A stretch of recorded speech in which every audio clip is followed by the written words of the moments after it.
Hello everyone and welcome back. Welcome if it's your first time, just welcome. So I'm pretty excited today because I want to get into just kind of doing a quick review about my recently published book, Alliant Lion. So I'm so proud of it, and it took a long time, and I'm gonna tell you the story. I'm gonna share with you my publishing experience, okay? Because it was real tricky trying to publish, you know what I mean? And the thing is that it's very simple, but we'll get back to that. So hold on, we're gonna talk about this book first. So this is my book. I'm so proud of it. I finally, I think I wrote this story in maybe 2019, and over the years I have been doing revisions and re-editing and things like that, and re-recording, the audio series of it. But I just want to take you on like a little bit of a venture through, and I'm gonna tell you, I am an artist. I can draw very well. However, I did not do any pictures. Okay, I did not do any pictures for this book. All right, that was purposeful. But after I published it, I said, you know what? Maybe I should have added pictures. I mean, I could go ahead and add pictures, but I think I'm going to leave it as it is. And when it comes to my next book in which I publish, then I'm going to put a little more into it. I think this was kind of like the test and trial when it comes to understanding publishing resources and all that type of stuff. So um but it really doesn't have any pictures. It really doesn't have any pictures. So I mean, it's just pretty much word for word. And I kind of thought it was going to be like a little bit of a chapter book. I thought it was going to be smaller than this, but I mean, it came out perfect for me. I mean, it's big enough you can read the words. you know um when it comes to reading, me myself as a writer, I like for people to use their imagination. I like for people to use their imagination and just kind of practice visually creating an image for themselves, creating scenery for themselves while reading. And I think that's why most people read, because they enjoy that. You know, there are a lot of individuals who are considered sapiosexuals, and they enjoy reading.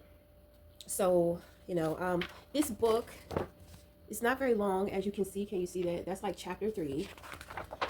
So it's not a lot of chapters. I believe it's about 4 chapters. You know, I I'm I enjoy doing things different. I mean, I don't plan it to be that way. I didn't plan it just to be 4 chapters, but I didn't plan for it to be any chapters at all. It just kind of came to me. It just kind of flowed to me the more in which that I went over it and started to revise it. So this is my favorite part. This is my favorite part, be the author. So, um, this just kind of has a little bit of my description, a little bit about me. Okay, I love that picture. I love that picture. Because I told myself, I said, well, I don't want to be like smooth and suave and sexy and sophisticated, but at the same time, I don't want to be too smiley. You know what I mean? I just kind of want to just look into the camera and just take a picture like my natural self. So this is my picture, and it tells you a lot about not necessarily me, but more so just of the things in which that I have going on, my vision and my goals, and where I see myself going, and all that type of stuff, and the purpose of me writing. Okay, so this is the last picture, and that is it. And it's that simple. Okay, so um, I know that there is a standard way in which that people think that things should be done. But a whole part of my life's purpose is being able to show individuals that there are options. There are multiple ways and different ways in which that you can do things. A lot of the time, we're striving to do things, that are very worldly. Which means that everybody is doing them and everybody is doing it the same way. And I'm just like, I appreciate that, but at the same time, you know, some individuals are willing to put in more work than others. You know, and I must admit, I'm kind of a very mental person. I like to use my brain. I don't really like to do too much physical work, so I have to force myself to do physical work. But with all the things in which that I do, I need the energy. I need the brain power. You know what I mean? So I don't really have time to do too much physical work or physical handling or physical labor. Okay, and even though I'm talking about writing and publishing and all that type of stuff, well, let me elaborate on what I mean by that. Let me give you an example. Okay, so if you know me, if you know anything else about me and what I have going on, you know that I do music, right? And you know, I don't have the best voice. I don't practice. I don't go to a coach. You know, my voice is good enough for me. You know, what I record, I don't have, you know, I record from my phone and I use an app to mix down and fix up my vocals and all this type of stuff sometimes. But sometimes within my music, you can hear like maybe there's a crack or note in which that I really don't hit. You know, a lot of that is on purpose. You see, somebody who is trying to pursue a career in singing, entertainment, you know, they're going to go through a lot more. You know, they're going to be taking classes. They're going to be working on their voice. They're going to be going to a voice exercise coach.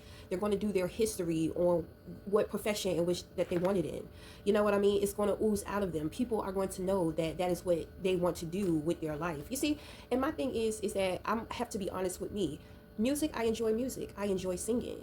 You know, and so therefore I have created a music channel to where, you know, I have all my music. I have a couple of music videos, you know, just having fun with my craft and having something to show. At the same time, I was working on videography as well, and I was trying to kind of get into things cinematically as well, but I didn't get that far, you know, not when it came to doing the music videos. So you see what I'm saying? Like, if you really sit back and you pay attention, you can tell that I'm not serious, but I enjoy what I do, you know, and I think that I'm good at what I do. But if I was honestly to pursue that in a worldly sense, then there would be more things in which that I would have to, there would be more obstacles. There would be more work in which that I would have to put into that. You see what I'm saying? Now, so when it comes to me writing, I mean, you could clearly see, like, for one, when I went through the publishing, I didn't want distribution. You know, I didn't want my book to be distributed in other on other platforms. You know, I'll think about that later. But, you know, I wanted something simple. I wanted to be able to publish my book, to have my book, and to be able to sell my book, you know, myself more so. So, I mean, you know, thinking about distribution or other platforms, that will come, I guess that will come later if I decide to make that choice or that decision. But the thing is that most people, you know, when they go in with publishing, there's a lot in which that they invest, you know, and that's what you call the hard work. That's what you call, you know, doing things by the book that the world has set the standard for, you know. But throughout my life, I've met people.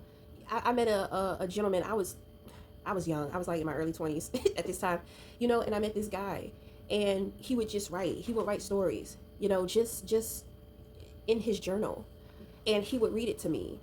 You know, sometimes he would record it with music behind it. And it was just so amazing. It was just so beautiful. You know, like, I looked at him, I'm just like, you're amazing. You're incredible. And it's not, he didn't have to have a published book.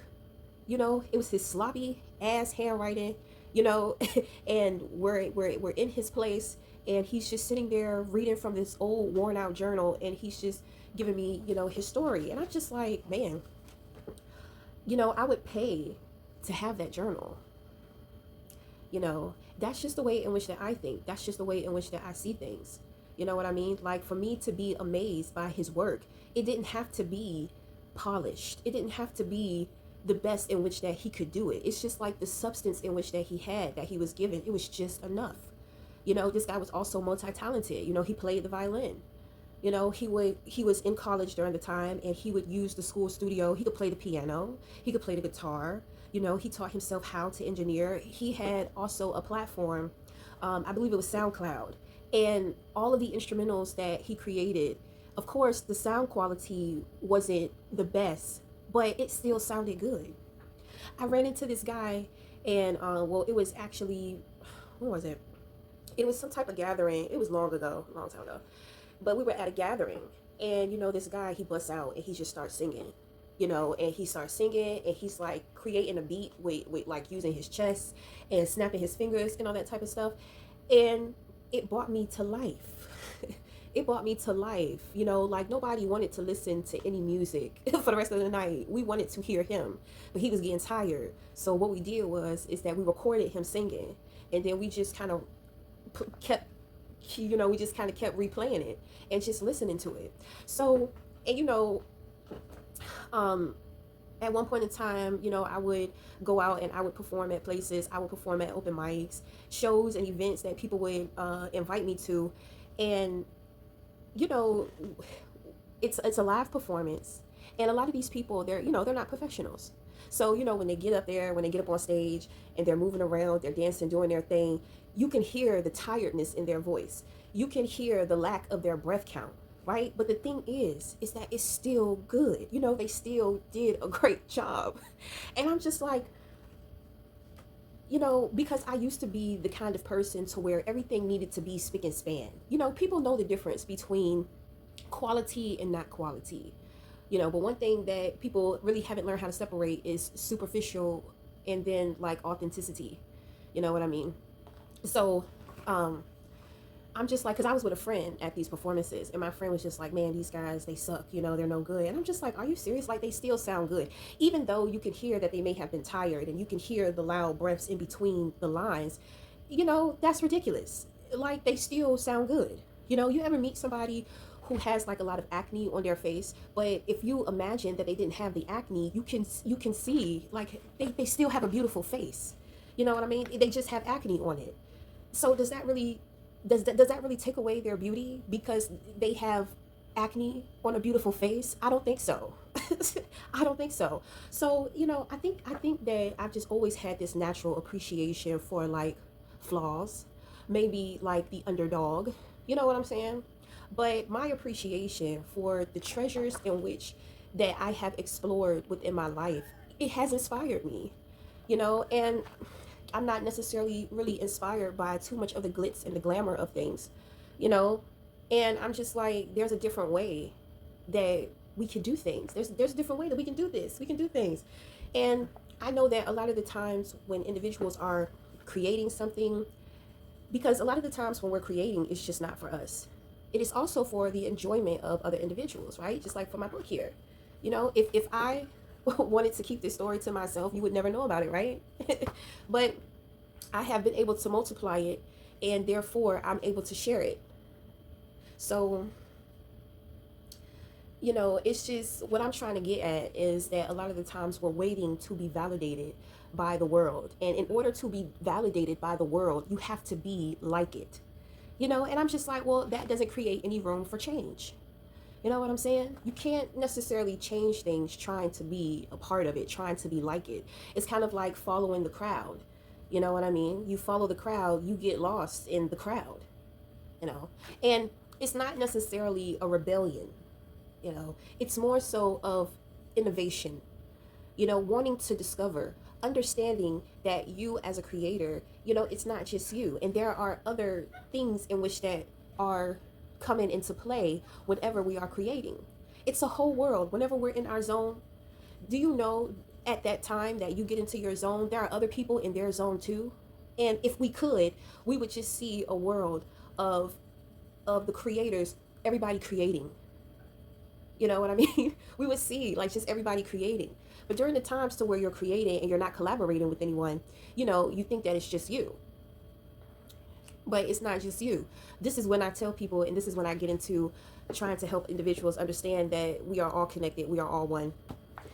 We are all one consciousness, but there are many different levels of consciousness that, you know, we are all on. So